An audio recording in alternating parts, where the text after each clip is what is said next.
Hi everyone, welcome to concept clarity. आज का video रहने वाला है वाटर के ऊपर। This is the part 2। I request you to please watch the part 1 ताकि आपको कंटिन्यूएशन में समझ में आए। अब हम लोग बात करते हैं कि आखिर हमने वाटर को एज अ यूनिवर्सल सॉल्वेंट कहा है, तो ऐसा क्यों कहा? इसके कुछ रीजंस होंगे। विदाउट एनी रीजन हम लोग किसी को भी कुछ डिक्लेयर नहीं करते। तो वाटर को अगर हमने यूनिवर्सल सॉल्वेंट कहा है तो उसका रीजन है, आपको जो लिखना पड़ेगा अपने बोर्ड एग्जाम में, कि water has a dielectric constant. ठीक है, तो हमने क्या कहा है कि water has a dielectric constant और ये बहुत हाई होता है, जिसकी वजह से इसे यूनिवर्सल सॉल्वेंट कहा जाता है। तो ये आखिर डाइलेक्ट्रिक कांस्टेंट ऐसा क्या काम करता है कि जिसकी वजह से वाटर यूनिवर्सल सॉल्वेंट बन गया है? तो अब मैं आपको बताती हूँ। तो क्या हुआ, ये डाइलेक्ट्रिक कांस्टेंट है ना, तो जैसे मान लो कोई भी एक हमने जैसे कंपाउंड लिया, ठीक है, इनऑर्गेनिक कंपाउंड लिया। तो हमारे जो इनऑर्गेनिक कंपाउंड्स होते हैं इनऑर्गेनिक, तो इन ऑर्गेनिक कंपाउंड्स को जो वाटर होता है ना, वो क्या करता है, आपको जैसे पता होगा, बेसिक बात है कि इनऑर्गेनिक कंपाउंड्स में दो टाइप के चार्ज होते हैं। एक होता है पॉजिटिव चार्ज और एक होता है नेगेटिव चार्ज। ये पॉजिटिव और नेगेटिव चार्ज जब आपस में कोलाइड करते हैं तो ये अट्रैक्ट होते हैं एक दूसरे की तरफ। अट्रैक्ट होते तो ये कोलाइड कर जाते हैं। तो फिर क्या बनता है, इनसे एक कंपाउंड बनता है, उसे हम कहते हैं इनऑर्गेनिक कंपाउंड। तो वाटर को कहते हैं हम डाइलेक्ट्रिक कांस्टेंट। तो इसकी एक जो स्पेशल पावर कह सकते हो आप, इसके पास जो एक स्पेशल पावर है, वो इस नेगेटिव और पॉजिटिव जो बॉन्ड बना होता है कंपाउंड का, उसे ये तोड़ देता है। It breaks it. ठीक है, तो ये ब्रेक कर देता है और उसकी वजह से क्या होता है, ये जो कंपाउंड फिर दोबारा से अपने पॉजिटिव वाले आयंस एक तरफ हो जाते हैं, नेगेटिव वाले आयंस एक तरफ हो जाते हैं, और ये जाके वाटर के अंदर डिसॉल्व हो जाते हैं। तो इसलिए हम लोग वाटर को कहते हैं कि एज अ यूनिवर्सल सॉल्वेंट, क्योंकि ये कोई भी अगर इनऑर्गेनिक कंपाउंड होगा तो उसे दो पार्ट्स में ब्रेक कर देगा, पॉजिटिव और नेगेटिव में, जिसकी वजह से वो किसी को भी अपने अंदर डिसॉल्व करवा सकता है। ठीक है, तो हम लोग ये नहीं कहते कि खाली सॉलिड्स की बात है कि कंपाउंड आपको लगता है कि सॉलिड्स नहीं, वाटर अपने अंदर गैस एंड लिक्विड जितने भी इनऑर्गेनिक में रहेंगे उन सबको ये ब्रेक करके अपने अंदर डिसॉल्व करवा लेगा। ओके, बट एक चीज याद रखिएगा, ऑर्गेनिक कंपाउंड्स नहीं हो पाते हैं break, only it is valid for inorganic compounds. So hence हम लोग ये कह सकते हैं, हम लोग अगर नॉर्मल अपनी लाइफ में कभी भी वाटर, प्योर वाटर ढूंढने निकलेंगे, तो हमें बाहर मतलब विदाउट केमिकली प्रोसेस हमें प्योर वाटर नहीं मिलेगा, क्योंकि water as a universal solvent वो अपने अंदर सब डिसॉल्व कर लेता है। तो इसलिए प्योर वाटर एक नॉर्मल मैन के लिए ढूंढना बहुत मुश्किल है। Hence we can not find absolutely pure water in nature. Okay, तो इसलिए हम लोग वाटर को कहते हैं एज अ यूनिवर्सल सॉल्वेंट। ये क्वेश्चन आपके 3 मार्क्स का या 4 मार्क्स का आता है डिस्क्राइब करने को कि Y water is a universal solvent. तो आपको लिखना पड़ेगा ये प्रॉपर की डाइलेक्ट्रिक हाई कांस्टेंट इसका बहुत हाई होता है, जिसकी वजह से ये पार्ट्स में ब्रेक कर देता है कंपाउंड्स को, and pure water is not found. Okay, तो अब आप कहेंगे कि इसी को हम लोग अगर हमें प्रूव करना है तो हम लोग इसको एक एक्सपेरिमेंट से प्रूव करते हैं। या तो आपको क्वेश्चन आता है कि what is why water is a universal solvent, ठीक है, या what are properties of water as universal solvent. तो आप ये जो मैंने अभी आपको पीछे स्टोरी बताई थी वो लिख सकते हैं। बट अगर क्वेश्चन में आया कि write an experiment to prove that ordinary tap water contains dissolved liquids, तो मतलब हमें क्या बताना है कि नॉर्मल वाटर में कुछ ना कुछ तो इम्प्योरिटीज होती हैं, क्योंकि वो यूनिवर्सल सॉल्वेंट है। तो हम उस एक्सपेरिमेंट को कैसे प्रूव करेंगे?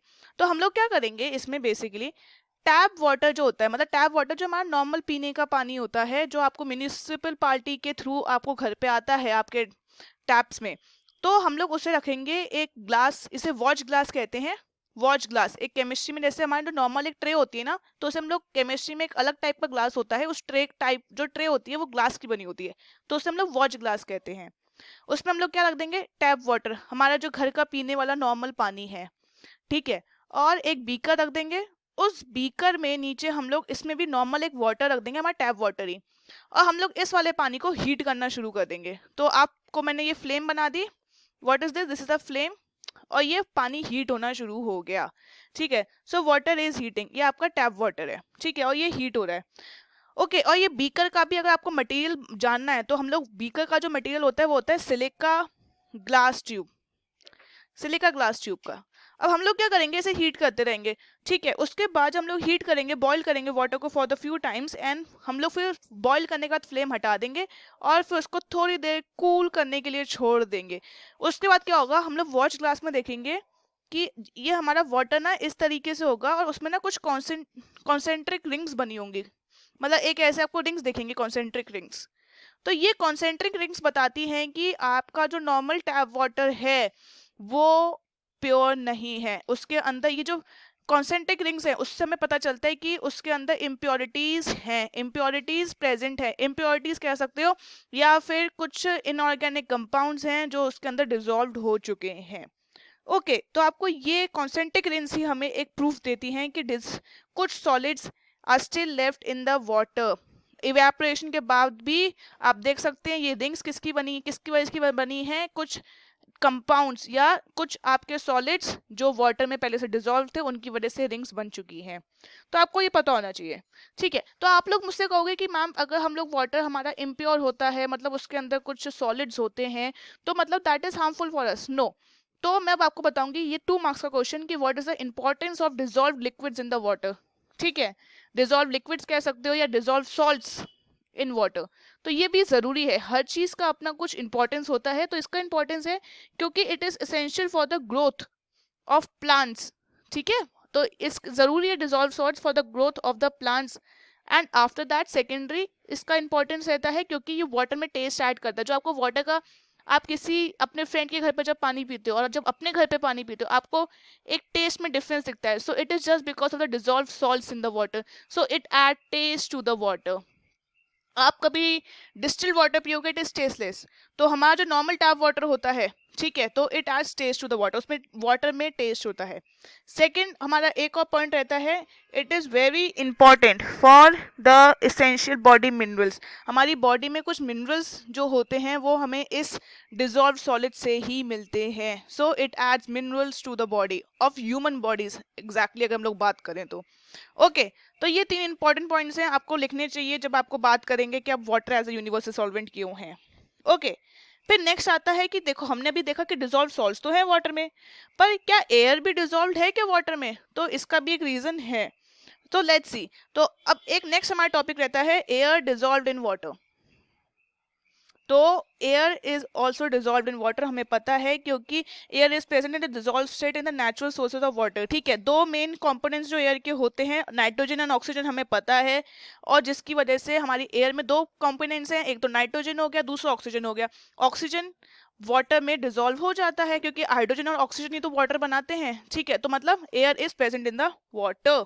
ठीक है, since oxygen is more soluble in water as compare to nitrogen, so air क्या कहते हैं, एयर को वाटर से निकालना, the air dissolve in water difference from the ordinary air. क्योंकि ऑफ कोर्स की बात है, ऑक्सीजन ज्यादा जल्दी हाइड्रोजन के साथ रिएक्ट करती है as compare to the nitrogen. तो ठीक है, तो जो नॉर्मल एयर होगी, हमारी नॉर्मल एयर में तो नाइट्रोजन और ऑक्सीजन होते हैं। ठीक है, और उनका एक स्पेसिफिक कंटेंट होता है कि नाइट्रोजन 70%, ऑक्सीजन अराउंड 28% रहती है। पर वाटर में क्या होता है, ऑक्सीजन ज्यादा जल्दी रिएक्ट करती है हाइड्रोजन के साथ, तो ऑक्सीजन का कंटेंट वाटर में ज्यादा होता है और नाइट्रोजन का कम होता है as compare to the normal air.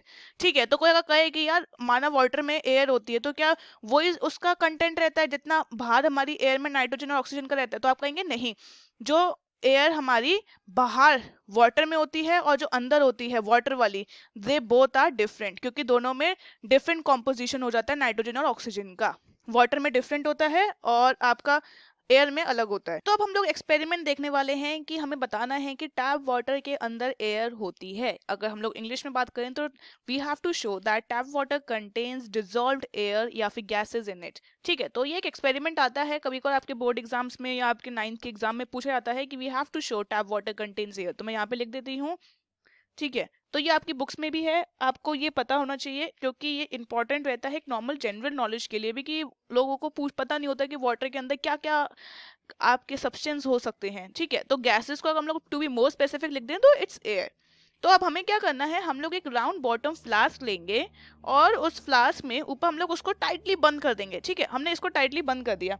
Tightly बंद करने के बाद हम क्या करेंगे, इसको एक इधर नॉर्मली इसमें से हम लोग वाटर पोर करेंगे और एक और हम लोग ट्यूब यहाँ पे ऐड करेंगे। उस ट्यूब के थ्रू हम लोग वाटर लेकर जाएंगे, यहाँ पे एक एयर लेके जाएंगे दूसरे सिंपली अलग से एक टैब में, और हम लोग यहाँ पे एक बॉटम फ्लास्क ऐड कर देंगे। ठीक है, तो ये आपको एक बार अच्छे से मैं ड्रॉ करके दिखा देती हूँ परफेक्टली, ताकि आपको एक स्पेसिफिक रीजन से पता चल जाए। तो ये मेरा राउंड बॉटम फ्लास्क है, हमने इसमें वाटर भर दिया। वाटर भरने के बाद एक ये मैंने नॉर्मल पाइप से यहाँ से मैंने पानी भरा था इसमें, और मैंने नेक्स्ट यहाँ से एक और ले लिया, और एक मैंने यहाँ पे इन्वर्टेड वाटर का एक टार रख दिया, और एक मैंने ये बीकर के अंदर इसको इन्वर्ट करके रख दिया, और मैंने पानी ऊपर तक पूरा इसमें भर दिया। This is my water flowing in it. ये वाटर है इसमें, ठीक है। और ये जो थी एयर वाली एक ट्यूब, मैंने इसको अंदर इधर ऐड कर दी, इसको ज्वाइन कर दिया इस वाले बीकर से, सेकंड बीकर से।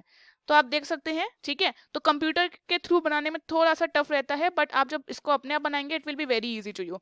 तो ये टैप वाटर मैंने इसको भी पूरा कंप्लीटली फिल करा है, टिल द टॉप, बॉटम से ऊपर तक मैंने पूरा इसको फिल कर दिया है।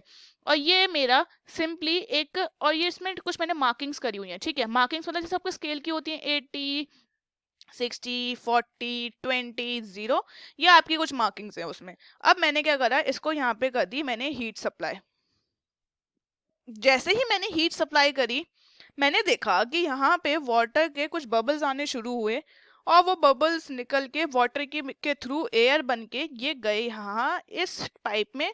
और उसने क्या करा, ये जो वाटर यहाँ पे पूरा फिल था, उसने वाटर को नीचे धक्का मारना शुरू करा, उसने वाटर को प्रेशर करा, और क्या हुआ, जो वाटर यहाँ पे इस बीकर के अंदर बंद था वो बाहर निकलना शुरू हो गया, और वो इस वाले बीकर की लेवल बढ़ाना शुरू कर दिया इस वाले वाटर का, ठीक है। और ये वाटर यहाँ पे आ गया। अब इनिशियली हमारा वाटर जो फुल था यहाँ पे स्टिल द 0 ऊपर तक, अब वो डाउन यहाँ तक आ गया, और ये आपको यहाँ पे ये जो गैप दिखेगा, this is what your air. तो इससे हमने प्रूफ कर दिया कि जब क्या हुआ, एयर ने प्रेशर डाला, so downward displacement of water started. Downward displacement of water की वजह से बीकर से पानी बाहर आ गया और दूसरे बीकर में आना शुरू हो गया। माना वो वाला बीकर पूरा फुल था, पर उसका अब लेवल भरना शुरू हो गया, क्योंकि यहाँ से वाटर, एयर ने धक्का मारना शुरू करा वाटर को, और यहाँ पे एयर रह गई, वाटर थोड़ा सा निकल के बाहर वाले बीकर में आ गया, और बाहर वाले बीकर की भी जो वाटर का लेवल था बढ़ गया, ठीक है। तो हमने देखा, फिर हम जब ये जो वॉल्यूम रीड करेंगे, इससे हमें पता चलेगा कि इतनी एयर थी जो वाटर का नीचे ये वाला स्टार्टिंग पॉइंट और ऊपर पूरा ये जो गैप बनाया है, this is what my air, मतलब वाटर में इतनी एयर थी। So hence we can say that the solubility of a gas is often expressed by this experiment. इससे हम कह सकते हैं कि यस, वाटर के अंदर एयर होती है या फिर कोई भी गैसेस प्रेजेंट होती हैं। This shows the downward displacement of the water from the beaker shows that yes there is air because downward displacement only occurs due to the air pressure, ठीक है। तो downward displacement is a very important keyword in your entire experiment, आपको ये आना चाहिए, okay. तो अगर हम लोग बात करें जैसे डाउनवर्ड डिस्प्लेसमेंट ऑफ वाटर, तो मैंने आपको बता दिया। तो नॉर्मल वाटर में हमारा सिंपल रहता है 0.02 volume of hydrogen per unit volume of water, मतलब इतनी गैसेस हमारी रहती हैं, ठीक है। 0.02 वॉल्यूम ऑफ हाइड्रोजन रहता है हमारे पास पर यूनिट ऑफ वाटर में, ठीक है, पर यूनिट ऑफ वाटर। और गैसेस मैं आपको बता देती हूँ जो नॉर्मली हमें पता है। और उसके बाद हमारा रहता है 0 सेंटीग्रेड पे, हम लोग कह सकते हैं 0.56 volume of HCl present in per unit of water. तो इतनी हमारी गैसेस नॉर्मली रहती हैं। बाकी आप चाहें तो और रीड कर सकते हैं। हमारी जो composition of air in water है, हम लोग डायरेक्टली लिखें तो इट इज 33% होती है, उसमें ऑक्सीजन होती है, ओके। जबकि ऑर्डिनरी जो नॉर्मल हमारी हवा है इन्वायरमेंट की, उसमें खाली 21% होती है। तो आप ये दिखा सकते हैं कि yes, the gases in water are different from the gases in the atmosphere, या the air in water is different from the air that is present in the environment. क्योंकि वाटर वाली में 33% ऑक्सीजन होती है, और वाटर जो हमारी environment वाली होती है उसमें 21% ऑफ ऑक्सीजन रहती है। So you can see the difference, बहुत बड़ा डिफरेंस है।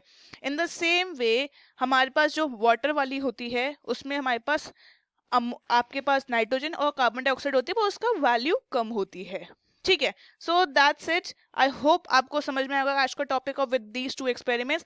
In the next video, we will continue about the water chapter part 3. Till then, keep subscribing to the channel and don't forget to share the video with your friends.